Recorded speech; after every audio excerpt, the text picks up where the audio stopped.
On August 1st, 2007, there was nothing unusual about the people driving onto the Interstate 35 West Bridge over the Mississippi River. They were commuters, parents, workers, students, crossing a river on a structure that Minneapolis had trusted for 40 years. There was no storm, no explosion, no warning siren, just evening traffic, construction equipment staged in closed lanes, and the ordinary assumption that something this important, something this permanent, simply could not give way without reason. But hidden inside the bridge was a flaw so small that most people would never have known it mattered, and so old that it had been there almost from the very beginning. For 4 decades, the bridge carried more than the public ever understood. Until one ordinary rush hour, the margin that should have protected everyone on it finally ran out completely. In seconds, steel fell into the Mississippi. Cars folded into each other. And a city was forced to confront a possibility that infrastructure is not supposed to raise. The systems you trust most do not always fail loudly. Sometimes they fail silently, right up until the moment they break. Minneapolis in the summer of 2007 was a city in motion. The Interstate 35 West Bridge was not a landmark anyone stopped to think about. It was a function, a crossing, part of the background architecture of daily life. Around 140,000 vehicles used it every day. If you lived in the Twin Cities, it was likely just the bridge, the one you took because it connected where you were to where you needed to be. That invisibility is important. Infrastructure becomes invisible when it works.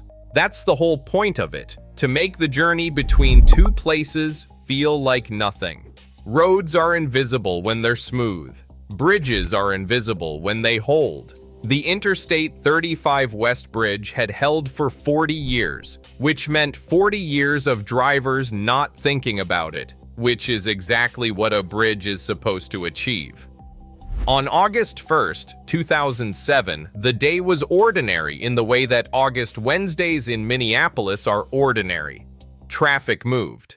Construction was underway on the bridge, not unusually so, not in a way that would make the evening commute feel different from any other.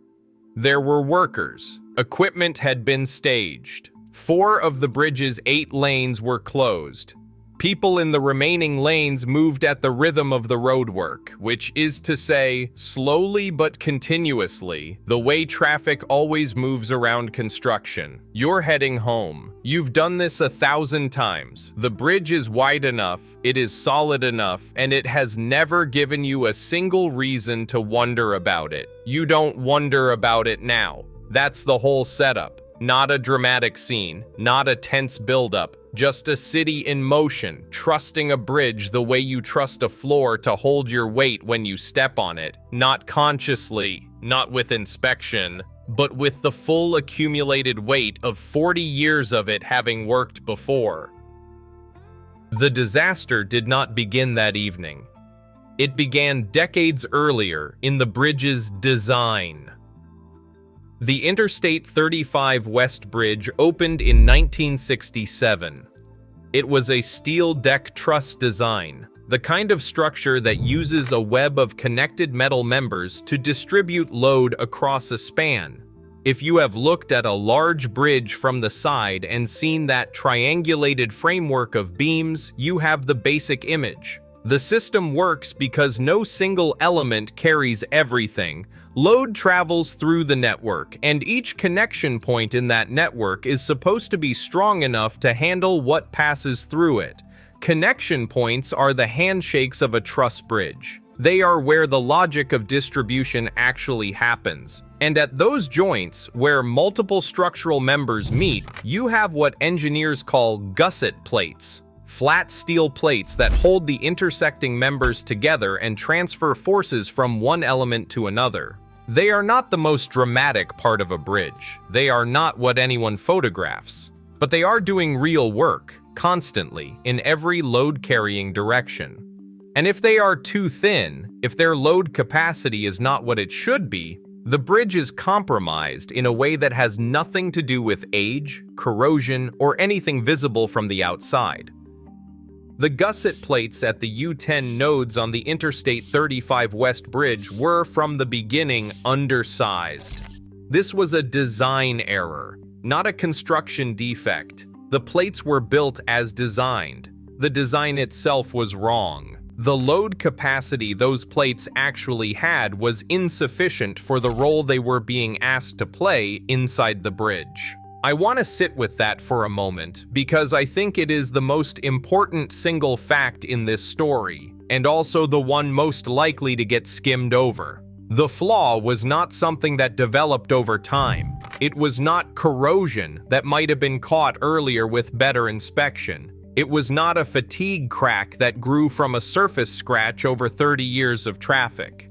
It was a calculation that was wrong in 1967 and was still wrong in 2007, unchanged because no one had gone back to verify the original math. The bridge was built with a deficiency already baked into it, and then it was trusted for 4 decades. I've spent time with stories where the villain is straightforward, a company that knew and concealed, an official who buried the inconvenient report. This story is different, and in some ways harder. The design error on the Interstate 35 West Bridge does not appear to have been a knowing concealment. It appears to have been a mistake that went undetected because the system that was supposed to catch mistakes like this was not built to find this particular kind of mistake. That distinction matters. But it does not make the outcome less catastrophic. It makes it, if anything, more unsettling, because the gap was not in someone's integrity, it was in the process itself. Here is the thing about a flaw that does not immediately destroy what it inhabits. It allows the system to keep operating, and operating systems generate trust. The Interstate 35 West Bridge did not collapse in 1967. It did not collapse in 1977, or 1987, or 1997. Every year it stood was a year of evidence that it was standing, which, if you are a commuter, a city official, or even an engineer observing the surface, looks like evidence of safety. That is not an irrational inference. Under most circumstances, it is a reasonable one. A structure that is failing will usually show signs. It will corrode. It will crack. It will deflect under load in ways instruments can measure. But a structure with a design error that has not yet been critically overloaded will not necessarily show any of those signs. It will just be standing there, being trusted, getting a little closer to its limit each time the loads increase. And the loads did increase. Over the years, modifications added weight to the Interstate 35 West Bridge. Concrete was added to the deck. Systems were installed and layered on. Each change was assessed in isolation and approved in isolation. Each change added mass that the bridge, and more specifically those gusset plates, was expected to carry. The official investigation found that the bridge's weight had increased substantially from previous modifications, and that this added weight was a contributing factor in what eventually happened. Regular inspections continued throughout this entire period. Federally mandated, filed, the bridge received its ratings. There were findings over the years, concerns noted, issues flagged. The bridge had carried a structurally deficient designation, which is a specific technical status. That does not mean imminent collapse, but it does mean that significant deterioration or deficiency has been identified. That designation was on this bridge's record. What those inspections were not doing, and this is the institutional failure that sits at the center of this story for me, is going back to verify the original design assumptions. Inspections look for change. They are built around the question, has something gotten worse since last time? That is a legitimate and important question. It is not the same question as was it built correctly in the first place? If the answer to that second question is no, and the thing being inspected has not visibly deteriorated, it will pass inspection every time. Not because the inspection is dishonest, because the inspection is asking the wrong question for the specific problem that actually exists. The official investigation found that neither federal nor state authorities detected the gusset plate design error during acceptance, or through subsequent review. They also found that the procedures themselves were inadequate to detect that kind of error at all. Let that sit for a moment. The problem was not just that it was missed. The problem was that the process in place was not designed to find it. There is a difference between a gap in attention and a gap in the process, and this was the second kind. By the morning of August 1st, 2007, none of this history was visible on the surface. The bridge looked as it always looked. Drivers that morning went to work the same way they always had. The construction present on the bridge was the kind of maintenance work that signals attention, not danger. If anything, the presence of crews and equipment might have registered as mild reassurance. Someone is out here taking care of this. Someone is watching. Roadwork was underway. Equipment was on the bridge. Construction aggregates, gravel and sand had been staged in the closed lanes. The weight of those materials, added to a structure that was already carrying more than its original design could safely support, plus the weight of rush hour traffic, was a combination the bridge had the least ability to absorb. Weight mattered. That is not conjecture. That is the finding. The official probable cause cites inadequate load capacity combined with the weight added over time and the traffic and concentrated construction loads present on the day. None of the individual elements, the traffic, the equipment, the aggregates, the roadwork, were unusual for a bridge under maintenance during a weekday commute. Each one, taken alone, was routine.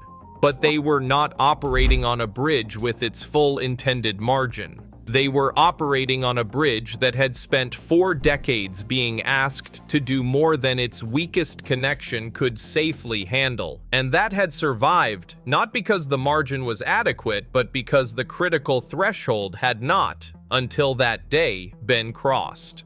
The afternoon moved toward evening. Traffic thickened. Crews continued in the closed lanes. The pattern of an ordinary August Wednesday continued to unfold the way ordinary August Wednesdays always do, except that on this one, the distance between what the bridge was carrying and what it could no longer survive had become very small.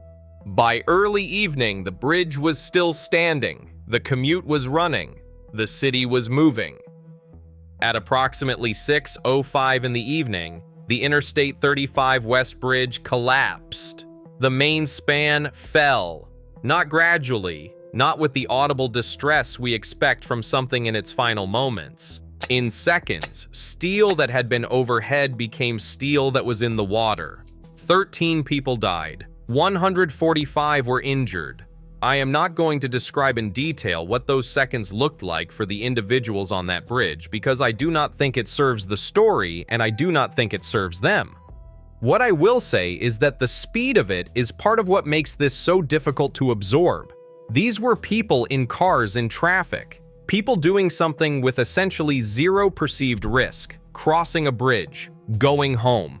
And then, without any of the warnings we expect catastrophic structural failure to provide, there was no visible lean, no slow crumbling, no sequence of events a person could respond to. The structure beneath them simply ceased to exist. There is something about sudden collapse that breaks the logic we apply to risk. We expect big failures to have legible warning signs. We expect the scale of the danger to announce itself in advance. A bridge that is about to fail should look like a bridge that is about to fail. A structure this size, this visible, this woven into daily life, should not disappear without notice. It did. The response was immediate. Rescue crews arrived, bystanders helped, and emergency services mobilized. There were people who survived circumstances that should not have been survivable. But 13 people did not survive, and the city spent the weeks that followed trying to understand not just what happened, but how.